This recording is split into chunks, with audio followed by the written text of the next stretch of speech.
Welcome to Truth Unraveled, where hidden stories come to light. Don't forget to subscribe so you never miss the next untold truth. The perfect marriage illusion. When people looked at Sarah Mitchell's life from the outside, they often envied her. She was 42 years old, living in a charming suburban neighborhood just outside Columbus, Ohio. The house she and her husband David shared looked like it came straight from a lifestyle magazine. White shutters, manicured lawns, a backyard with a swing set where her two daughters had once played for hours. To most, the Mitchells seemed like a picture-perfect family. Sarah was a beloved elementary school teacher, patient and nurturing, someone her students adored. David worked in construction management, a career that kept him busy but provided comfortably for the family. Together, they had two daughters, Abby, now 16, and Lily, 14, both smart, ambitious, and well-liked in school. Neighbors often remarked on how lucky Sarah was. At neighborhood barbecues, people would say things like, "You two are such a solid couple," or "David S. always working so hard for the family." Sarah would smile politely, nodding in agreement, but deep inside, something always felt slightly off. It wasn't that David was unkind. He remembered anniversaries, bought her flowers occasionally, and played the role of a supportive husband at family events. But Sarah had always felt there was a part of him she couldn't quite reach, a hidden corner of his life that didn't fully belong to her. She brushed it aside for years. After all, every marriage has its mysteries. Or so she told herself. Holidays that stung more than they should. Sarah's doubts often resurfaced during family gatherings. Christmas dinners at her parents' house were the biggest events of the year. Her brothers, their wives, and all the cousins would gather around the long oak table, passing dishes and sharing stories. Sarah loved these moments, but she couldn't help noticing how distracted David seemed. While everyone else laughed and clinked glasses, David often excused himself to make a quick phone call in another room. When Sarah asked about it, he'd wave it off. "Just work stuff, honey. You know how it is." Even their daughters noticed. Once, when Lily was only 10, she whispered to Sarah, "Why does Dad always have to leave during dinner?" Sarah had no answer, so she patted her daughter's hand and said, "He's just busy." But in her heart, she felt the sting of invisibility. The pillars of trust. For 20 years, Sarah built her life around the assumption that trust was the foundation of their marriage. She believed David when he said he had to travel for late-night meetings. She believed him when he came home exhausted from long business trips across the state. She believed him when he said money was tight because of company expenses, and maybe that's why she never pressed harder. Sarah grew up in a household where loyalty meant everything. Her parents had been married for over 50 years, weathering hardships and financial struggles together. She wanted to believe her marriage carried the same strength, the same unshakable bond. Whenever doubt crept in, she silenced it with guilt. "Don't be paranoid, Sarah," she'd scold herself. "He works hard. He loves the girls. He's here, isn't he?" A glimpse of what seemed like happiness. There were good moments, great ones even. Summer trips to Lake Erie, where the girls built sandcastles while David grilled burgers. Friday night pizza parties in the living room, where the family watched movies and laughed until their stomachs hurt. Sarah clung to these memories like lifelines. They were proof, she thought, that her marriage was real, that her love wasn't misplaced. And yet something about David always remained distant. The quiet fire. Sarah often wondered if her intuition was betraying her. She had friends who went through divorces, some after discovering affairs. She had sat beside colleagues crying in the teacher's lounge, confessing that their husbands had betrayed them. Sarah always told herself she was lucky not to be in their shoes. But late at night, lying beside David while he scrolled through his phone with his back turned to her, she couldn't shake the unease. It wasn't jealousy. It wasn't paranoia. It was the quiet, gnawing fire of uncertainty. She longed for reassurance, but David wasn't the kind of man who opened up easily. When she asked about his work trips, his answers were vague. When she suggested he seemed distracted, he'd smile and kiss her forehead. "You worry too much, Sarah. Everything's fine." And maybe she wanted so badly to believe him that she forced herself to. Friends who noticed more than she did at a dinner party one evening, her best friend Laura leaned over and said softly, "Sarah, does David always work this much? He seems distant." Sarah laughed it off, pouring more wine. That's just how he is, always stressed about work, but he's a good man. Laura gave her a sympathetic smile, but her eyes told another story. Concern, suspicion, pity. Sarah hated those looks. They planted seeds of doubt that she wasn't ready to water. The ideal that wasn't real. As the years passed, Sarah learned to wear the mask of contentment. At school events, she played the role of the proud wife. On social media, she posted family photos with captions like, "Grateful for this life," and "Family is everything." But inside, her marriage was a puzzle with missing pieces. She told herself she was imagining things. After all, David never missed paying the mortgage. He showed up at soccer games. He said, "I love you," when he left for work each morning. It wasn't tea until much later that Sarah would realize, sometimes betrayal doesn't look like absence. Sometimes it looks like someone playing the role of a devoted husband so perfectly that no one suspects the truth. Closing reflection, Part 1. Looking back, Sarah would later describe those years as living inside a carefully staged photograph. Everything in place, everyone smiling, but none of it completely real. Her life, at that point, was a story she told herself, of a happy marriage, a solid partnership, a dependable husband. But in reality, the cracks were there all along. She just didn't want to see them. And one ordinary day, the illusion would shatter. Red flags begin to show. The moment of realization didn't arrive all at once for Sarah Mitchell. It crept in slowly, like a faint draft seeping through a closed window, almost imperceptible at first, but persistent enough to make her shiver. At the start, they were little things, too small to seem suspicious on their own, but when placed together, they painted a troubling picture. The late nights. David had always worked long hours, but in the last year, his schedule became almost impossible to keep up with. "Another late night?" Sarah asked one Thursday evening as she cleared dinner plates from the table. "Yeah, big project deadline," he muttered, already grabbing his keys. "Don't wait up." She wanted to believe him, but something about the way he avoided her eyes made her stomach twist. Later that night, as she folded laundry on the couch, Sarah glanced at the clock. 11:47 p.m. He still wasn't home. A wave of unease washed over her. She tried calling, but it went straight to voicemail. When he finally stumbled in around 1 a.m., he smelled faintly of cologne that wasn't his usual brand. She asked casually, "Long night?" "Yeah, stopped by a client dinner. You know how it is." He kissed her cheek and headed straight for the shower. Sarah sat in silence, her mind buzzing with questions she didn't dare ask. The disappearing money. The Mitchells had always lived comfortably, but not extravagantly. Sarah knew roughly what David earned and how much went toward their mortgage, utilities, and the girls' schooling.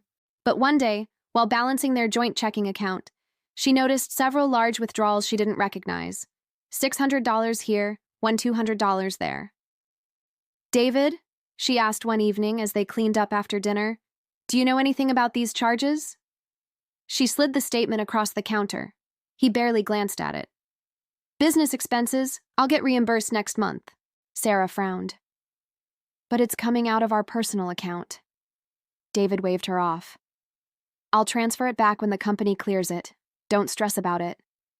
She wanted to push harder, but his tone made it clear the conversation was over. Still, the numbers lingered in her mind. The phone he guarded. For most of their marriage, David had been casual with his phone. He left it on the kitchen counter, plugged it in by the nightstand, and never cared if Sarah picked it up to check the time or scroll through photos of the kids. But recently, his behavior changed. He kept the phone on him at all times, slipping it into his pocket even when he went to the bathroom. At night, he placed it face down on the nightstand, silencing notifications. Once, when Sarah reached for it absent-mindedly to set an alarm, David grabbed it from her hand so quickly she froze. "Sorry," he said too quickly, forcing a laugh. "Work emails, sensitive stuff." Sarah smiled faintly, but inside, she felt her chest tighten. The girls began to notice. Abby and Lily were no longer little kids. Teenagers are perceptive, and they began picking up on David's inconsistencies too. One evening, as they sat on the couch watching TV, Abby asked softly, "Mom, why has Dad gone so much lately?" Sarah hesitated. He's just busy with work. Lily frowned. But even when he's here, he's not really here. He's always on his phone. Their words stung more than Sarah expected. She had worked so hard to keep up the image of stability, but her daughters could already see through the cracks. That night, after they went to bed, Sarah stared at the ceiling in the dark, wondering how much longer she could keep pretending everything was normal. The slip that shook her. One Saturday morning, David said he was heading to a work meeting downtown. Sarah nodded, kissed him goodbye, and went about her day. Later, while grocery shopping, she ran into Laura, her best friend. "Wasn't that David's truck I saw near Easton Mall?" Laura asked casually. Sarah blinked. "No, he's at a meeting." Laura shrugged. "Maybe I'm mistaken. But I could have sworn it was him, pulled into the parking lot near the movie theater."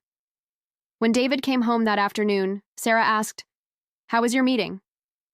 "Productive," he said smoothly, pulling a folder out of his briefcase. Her heart pounded. She wanted to shout, "I know you weren't there!" But instead, she smiled faintly and whispered, "That's good." And in that moment, Sarah realized she was becoming complicit in her own denial. The voice in her head. Sarah began keeping a mental ledger. Every suspicious charge, every late night, every unexplained call. She started hearing a voice in her head, one she had ignored for years. "Something isn't right. You know it. You've always known it." She thought back to her parents. Advice.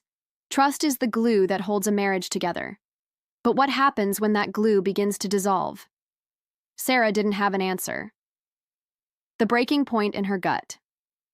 The final straw for part 2 wasn't explosive. It was subtle, quiet enough to be missed by anyone else, but powerful enough to shake Sarah to her core. One evening, she walked into the laundry room and found David's jacket tossed over the chair. As she lifted it to hang it up, a hotel keycard slipped out of the pocket. She froze. Her fingers trembled as she picked it up. The name of the downtown hotel printed on it made her stomach lurch. When David came home later, she slipped the keycard back where she found it. She didn't mention it. She didn't confront him. She just smiled, served dinner, and pretended everything was normal. But inside, a quiet certainty solidified. Her life was not what it seemed.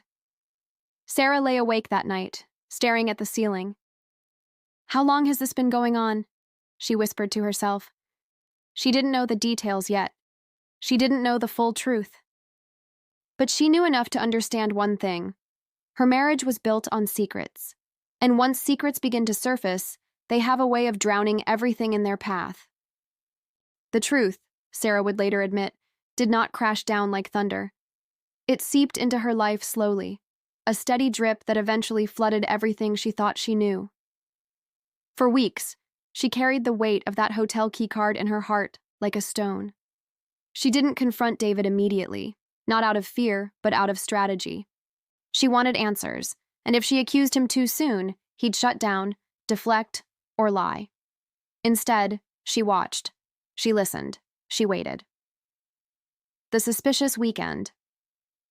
One Friday evening, David announced casually, "I'll be out of town this weekend. Company retreat, won't be back until late Sunday." Sarah forced a smile. "Of course, have a good trip." Inside, her heart pounded. The girls glanced at each other, exchanging silent looks. That night, when David fell asleep, Sarah slipped out of bed and quietly checked his suitcase. Business clothes, cologne, his shaving kit, and tucked between them, another hotel keycard. This time, to a different hotel. Her breath caught. She snapped a photo of it with her phone and put everything back exactly as she found it.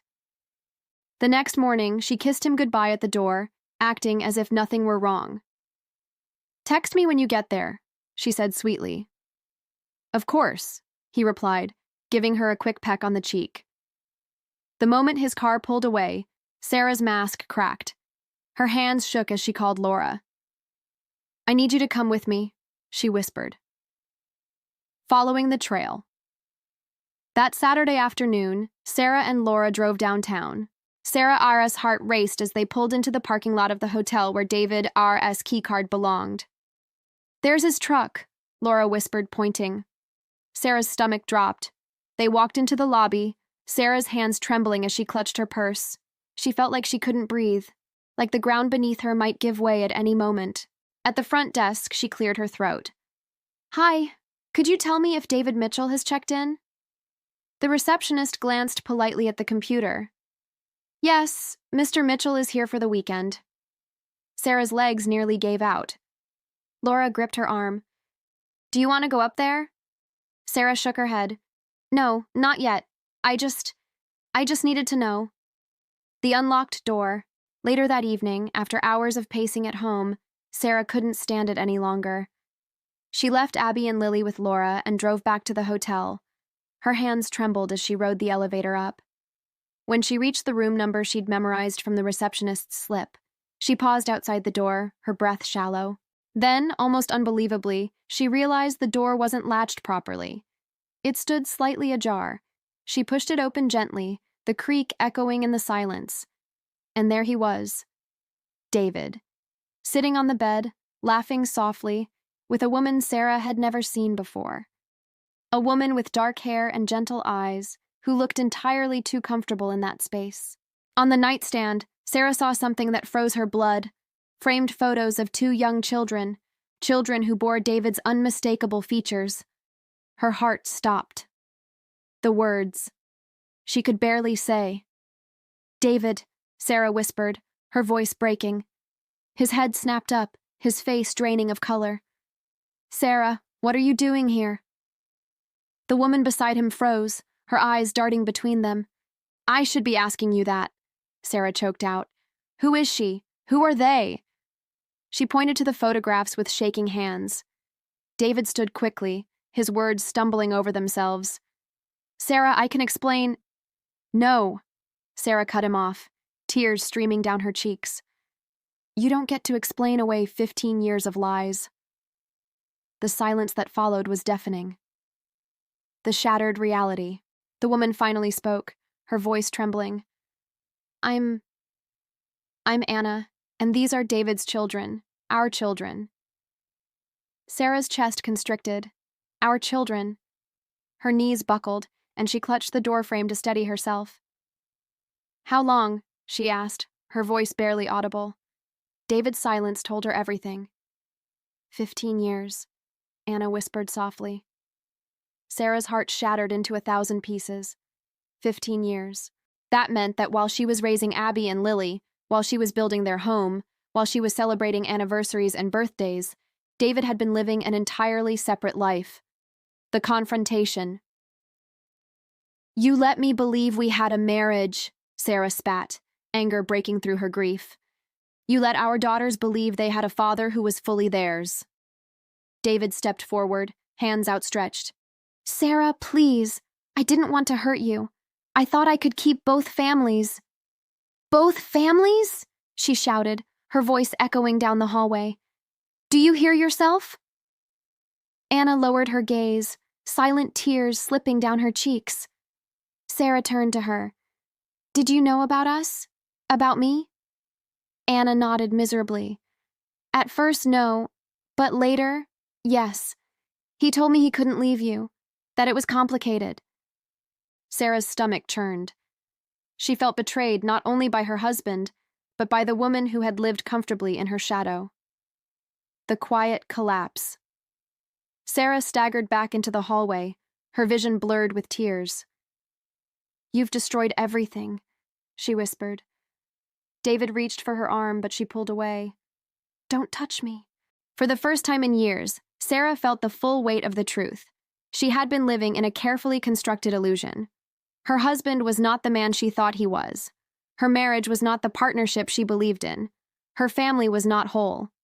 The foundation of her life had crumbled in one devastating moment. That night, Sarah drove home in silence, her hands gripping the wheel until her knuckles turned white. The house felt foreign when she walked in, like it no longer belonged to her. She stood in the doorway of Abby and Lily's room, watching them sleep peacefully, oblivious to the storm that had just torn their world apart. She whispered into the darkness, "How do I tell them? How do I tell them that the father they adore has been living a lie?" Sarah knew the truth had finally revealed itself, and though it broke her, she also understood something else. She could no longer look away. The secrets were out, the damage was done, and nothing would ever be the same again. Confronting the lies at home. The drive home from the hotel was a blur of headlights, tears, and unanswered questions. Sarah Mitchell felt as if her heart had been ripped apart and scattered across the interstate. Every mile she drove widened the distance between the life she thought she had and the reality she now faced. By the time she pulled into her driveway, the tears had dried into salty streaks down her cheeks. She sat in the car for several minutes, gripping the steering wheel, gathering what little strength she had left. Inside, the house glowed softly with warmth. Christmas decorations still hung, the tree twinkling in the corner. It all looked so normal, so serene, as if the walls themselves were mocking her. But Sarah knew normal was gone. The daughter's innocence. Abby and Lily bounded into the hallway as Sarah stepped through the door. "Mom, you're back early," Lily chirped, her eyes bright. "Did you get Dad?" Sarah's throat tightened. She forced a smile, pulling them both into a hug. "No, sweetheart. Dad's still busy, but I needed to come home to you." They laughed, wrapping their arms around her waist, unaware of the devastation their mother carried inside her chest. For a moment, Sarah held them tighter than usual, clinging to their innocence, as if it were the only thing keeping her grounded. The sleepless night, after the girls went to bed, Sarah sat alone at the kitchen table. The hum of the refrigerator and the ticking of the wall clock were the only sounds. She spread the hotel photo she had taken on her phone, the room number, the key card, the picture of those children, across her mind like a crime scene. Each detail was a dagger. Finally, she whispered to herself, "I have to tell him. I can't keep pretending." But the question loomed. Should she confront David in private or in front of the girls? Should she protect their image of him or expose his betrayal for what it was? The return. David returned late Sunday evening, as promised. He walked in casually, suitcase in hand, whistling softly as if nothing were amiss. "Hey, girls," he called, setting his bag down. Abby and Lily ran to him, wrapping their arms around his waist. Sarah stood in the doorway of the kitchen, arms crossed, her expression unreadable. When the girls finally let go, David glanced up at Sarah. For the briefest second, she thought she saw guilt flash across his face, but he quickly replaced it with his usual charm. "Everything okay?" he asked lightly. Sarah's voice was calm, almost too calm. "We need to talk." The confrontation. Later that night, after the girls were asleep, Sarah sat on the edge of the bed. David emerged from the shower, towel draped around his shoulders. "You're quiet tonight," he said, drying his hair. Sarah took a deep breath. "I went to the hotel." The towel froze in his hands. His body went rigid. "What hotel?" he asked, though the tremor in his voice betrayed him. "The one downtown. The one where you were supposed to be at a retreat." Her eyes locked onto his. "I saw you, David. I saw her. And I saw the children." For a long moment, silence filled the room, heavy and suffocating. Finally, David dropped the towel onto the chair. His shoulders sagged. "Sarah, I never wanted you to find out this way." Her voice cracked. 15 years, David. 15 years. How long were you planning to lie to me? Until the girls were grown? Until you got caught? "I thought I could manage it," he whispered. "I thought I could keep both lives separate." Separate? Sarah's laugh was bitter. "You weren't living separate lives. You were living one giant lie." The excuses. David sank into the armchair, burying his face in his hands. "I didn't mean for it to start this way. Anna and I, things just happened. And when I found out about the kids, I couldn't just walk away." Sarah's hands trembled. "So you decided to walk away from us instead. From me. From Abby and Lily." His head shot up. "No, never from them. Never from you. I love you, Sarah." She shook her head slowly. "No, you love the version of me that didn't know the truth. The version you could manipulate." The shattering truth for the girls. The next morning, Sarah couldn't hold the secret any longer. Abby and Lily deserved honesty. Sitting them down at the kitchen table, she braced herself. "Girls," she began softly, "there's something I need to tell you about your father." David walked in, panic on his face. "Sarah, no! Please don't do this to them." "Don't you dare tell me what I can or cannot do," she snapped. The girls looked between their parents, fear and confusion in their eyes. Sarah inhaled shakily. "Your father, he's been living another life, with another woman, and he has children with her." Abby's face crumpled. "What? That's not true. Tell me that's not true, Dad." Lily burst into tears. "Daddy?" David tried to reach for them, but they pulled away, clinging to each other instead. In that moment, Sarah's heart shattered again, not just for herself, but for her daughters. Fell out. The days that followed were filled with silence, anger, and broken trust. David moved into the guest room at first, then eventually packed a bag and left, to give everyone space. Abby shut herself in her room, refusing to speak to him.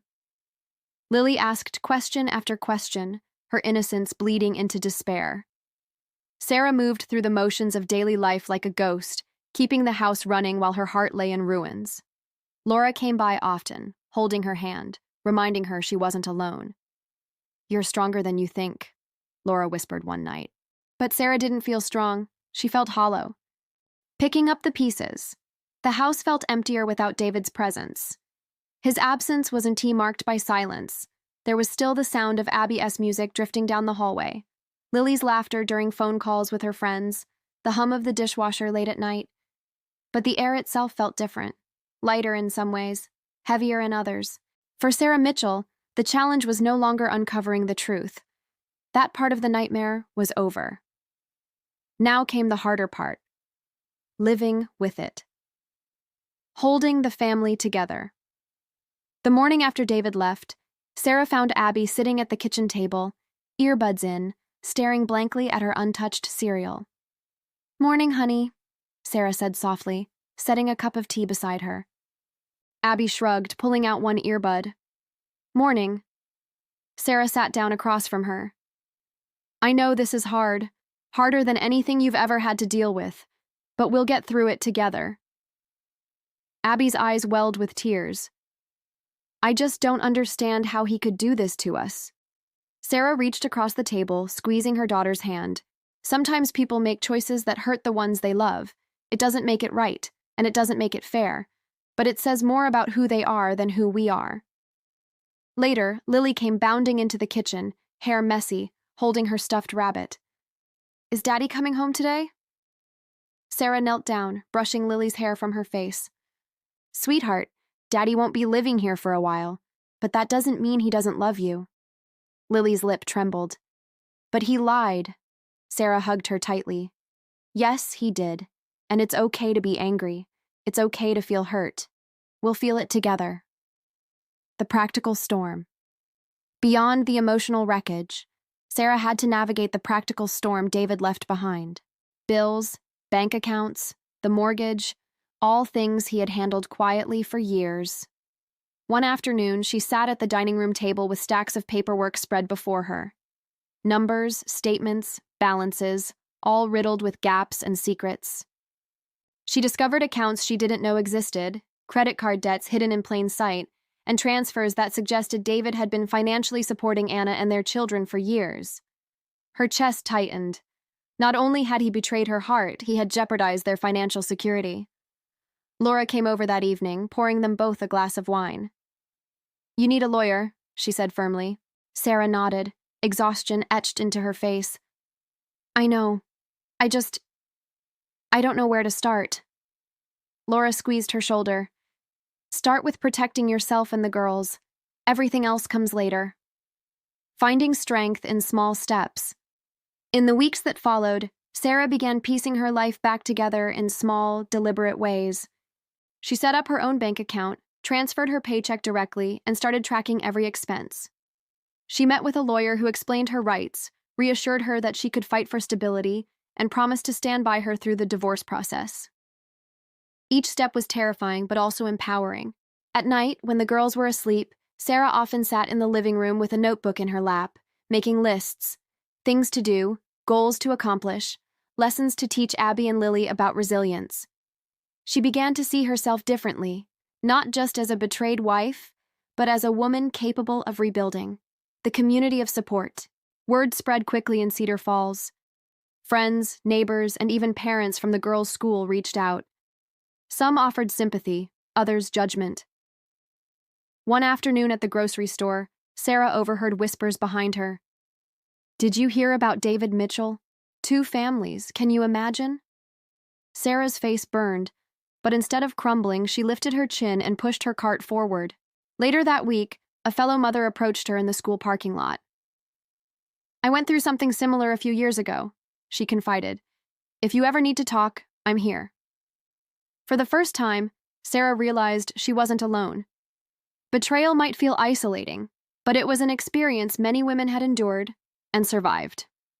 The girls' resilience. Despite the pain, Abby and Lily slowly began to adapt. Abby threw herself into her schoolwork and soccer practice, channeling her anger into determination. Lily leaned on Sarah more than ever, crawling into her bed at night, whispering, "Don't leave me, Mom." Sarah always held her close. "Never. I'll always be here." One evening, Abby surprised her. "You're stronger than him, Mom. You didn't lie. You didn't give up. You stayed." The words pierced Sarah's heart, filling her with both sorrow and pride. Maybe, she thought, this could be the lesson her daughters carried forward. That betrayal doesn't define you, how you rise after it does. The first glimpse of hope. As winter melted into spring, Sarah felt small sparks of hope. She painted the living room a soft shade of blue, rearranged the furniture, and planted new flowers in the garden. Little changes that made the house feel like hers again. One Saturday morning, she sat on the porch with a cup of coffee, watching Abby kick a soccer ball to Lily in the yard. The sound of their laughter carried through the air, light and unburdened. For the first time in months, Sarah smiled without forcing it. She whispered to herself, "We're going to be okay." The betrayal still stung, and the road ahead remained daunting. Lawyers, custody arrangements, financial battles. But Sarah had taken the first steps toward reclaiming her life. She wasn't healed, she wasn't whole, but she was moving. And that movement, however small, mattered. Sitting on the porch, sunlight warming her face, she realized something powerful. She had been broken, yes, but she was not destroyed. And as she watched her daughters chase each other across the yard, their laughter echoing, Sarah understood her mission more clearly than ever, to rebuild a life defined not by lies, but by truth, resilience, and love. The road to independence. The weeks turned into months, and slowly the Mitchell household began to hum with a different kind of energy. It wasn't the same life Sarah had known. There was no steady comfort of David Auer's presence, no illusion of security. But there was something else now, a fragile but growing independence. Building a new routine. Sarah woke up earlier than she ever had before, not because she wanted to, but because she needed to. Mornings were filled with making breakfast, packing lunches, and ensuring Abby and Lily had everything they needed for the day. But unlike before, when David had been part of the daily rhythm, now it was Sarah at the center of it all. One morning, Abby noticed. "You've been doing everything lately," she said, watching Sarah pour cereal for Lily. Sarah smiled faintly. "I guess that's what moms do." Abby tilted her head. "Yeah, but you make it look strong." Sarah blinked back tears. She hadn't felt strong in weeks, but hearing it from her daughter gave her courage. Facing the legal battles. The divorce process was grueling. Court dates, financial disclosures, and endless paperwork drained Sarah's energy. David fought for joint custody, but Sarah's lawyer, Ms. Alvarez, argued passionately for stability. During one session, David sat across from her, his expression unreadable. For a moment, Sarah felt the old ache, the part of her that remembered the man she married, not the one who betrayed her. But then she remembered the photographs, the lies, the years of secrecy. Ms. Alvarez leaned close. "Stay steady. He thrives when you break." Sarah straightened her shoulders, met David's eyes, and refused to waver. Later that evening, she told Abby, "Sometimes the bravest thing you can do is sit in a room with someone who hurt you and not let them see you fall apart." The return to work. Though Sarah had always worked part-time at the local library, necessity pushed her to expand her role. She began applying for full-time positions in administration, even considering going back to school for certification. At first, it felt overwhelming. Applications, interviews, rejection emails, they all added to the weight she already carried. But then, one afternoon, she got the call. "We'd like to offer you the position," the voice on the other end said. Sarah closed her eyes, gripping the phone tightly. "Thank you, truly." When she hung up, she danced around the kitchen with Lily, who squealed with delight. Abby smiled from the couch. "See, Mom? I told you. You're strong." Finding joy in small victories. The job wasn't glamorous, but it gave Sarah something she hadn't felt in a long time: purpose. She began to notice small changes in herself. She walked with more confidence. She laughed more easily. She even started cooking new recipes, turning dinner into a ritual of healing rather than a reminder of what had been lost. One Friday evening, she and the girls had a movie night, complete with popcorn and blankets. Halfway through, Lily snuggled up and whispered, "I like it when it's just us, Mom." Sarah kissed her forehead. "Me too, sweetheart. Me too." Reconnecting with herself. Independence also meant rediscovering the parts of herself she had lost in the shadows of David's dominance. She began journaling at night, pouring her thoughts onto paper. Anger, hope, grief, and gratitude all mingling together. She took long walks after work, listening to music she hadn't played in years, rediscovering hobbies she once abandoned. Painting, reading, even gardening became small acts of rebellion against despair. Laura, ever the loyal friend, noticed. "You're glowing," she said one Saturday over coffee. Sarah laughed. "Glowing? I think I'm just exhausted." "No," Laura insisted. "This is what healing looks like. You're becoming yourself again." The girl's transformation. Abby, too, was changing. She grew protective of her little sister, often stepping in when Lily had questions Sarah couldn't answer immediately. One night, after Lily fell asleep, Abby lingered at the kitchen table. "Do you think he'll ever come back?" Sarah paused, then spoke honestly. "He may visit, he may call, but living here, being part of this home? No, that part is gone." Abby nodded slowly. "Good, because we don't need him to be strong." The words surprised Sarah, not because Abby was wrong, but because her daughter had found the resilience she herself was still learning. The glimpse of new horizons. One evening, Sarah sat outside on the porch, watching the sunset bleed into the horizon. She thought about all she had endured, the lies, the betrayal, the long nights of doubt. And yet, here she was, still standing. Her phone buzzed with a message from her lawyer. "Preliminary ruling looks favorable. More details soon." For the first time in a long time, Sarah felt not just hope, but possibility. She whispered into the fading light, "This isn't the end, it's the beginning." The final ruling came on a rainy Tuesday afternoon, the kind of gray day that often mirrored Sarah's heaviest moods. Yet as she sat in the courthouse, clutching her lawyer's hand, the judge's words cut through the gloom like sunlight breaking clouds. The verdict. Custody will be primarily awarded to Mrs. Mitchell, with visitation rights granted to Mr. Mitchell, the judge declared. Sarah exhaled, tears welling in her eyes. David's jaw tightened, but she barely noticed. All she could think was, "We're safe. The girls are safe." Later, outside the courthouse, Ms. Alvarez placed a steadying hand on her shoulder. "You fought for yourself. More importantly, you fought for them. Don't forget that." Sarah nodded. "I won't. Not ever." Life after court. The weeks following the ruling were a blur of paperwork, adjustments, and deep breaths.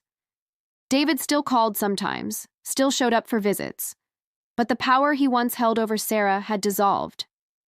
One evening, after Lily returned from a weekend with her father, she asked, "Why don't you get sad anymore when he leaves?"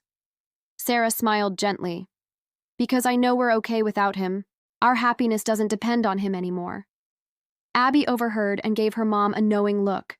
It was a look of respect, of recognition. Sarah wasn't just their mother, she was their anchor.